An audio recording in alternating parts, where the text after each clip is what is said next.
Our guest today is Simon Johnson, author of an influential new book, 13 Bankers, about the financial crisis, what caused it, and what can be done to prevent the next crisis.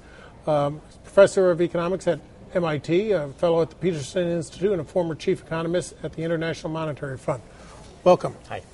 13 Bankers refers to the 13 bankers who were in the room with Hank Paulson when the crisis hit.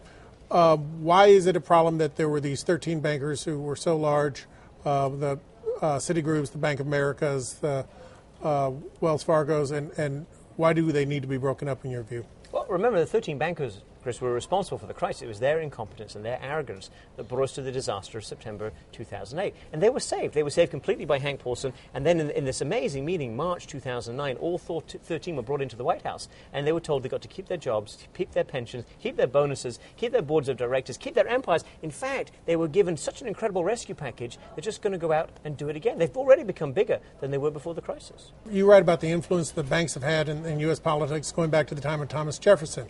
Given that, and given the fact that they're bigger now than they've ever been in the past, what hopes do you really have that the government will be able to break them up going forward? The last chapter of your book is surprisingly optimistic, given all the chapters that lead up to it. Well, it's going to be a struggle, it's going to be a fight, and we say that. But if you look at the American history, if you look at Teddy Roosevelt against the big trust at the beginning of the 20th century, look at Franklin Delano Roosevelt fighting in the 1930s for financial reform, go back to Andrew Jackson in the 1830s against the Second Bank of the United States, every time we've had this kind of confrontation before in the U.S., the Democratic power has prevailed over this massive, out-of-control financial aristocracy. We need to do it again. That American history gives me some confidence, but I agree it's not going to happen quickly. I don't think it's going to happen in this legislative cycle. I think it's a 10-year struggle.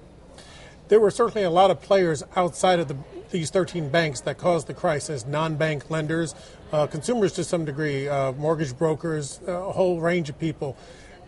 Is fixing these 13 bankers and putting tighter controls on them and breaking them up really going to solve the whole problem for the next crisis? I don't think it's sufficient, but I think it is necessary. These bankers and their power and their scale are a huge problem. They're too big to fail. That term is apt. They have a funding advantage. They can borrow cheaper than other banks, about 75 or 80 basis points, nearly a whole percentage point cheaper. They can get bigger. They are scaling up. They are moving out. They are globalizing themselves even more. This is profoundly dangerous looking forward, and it should be stopped.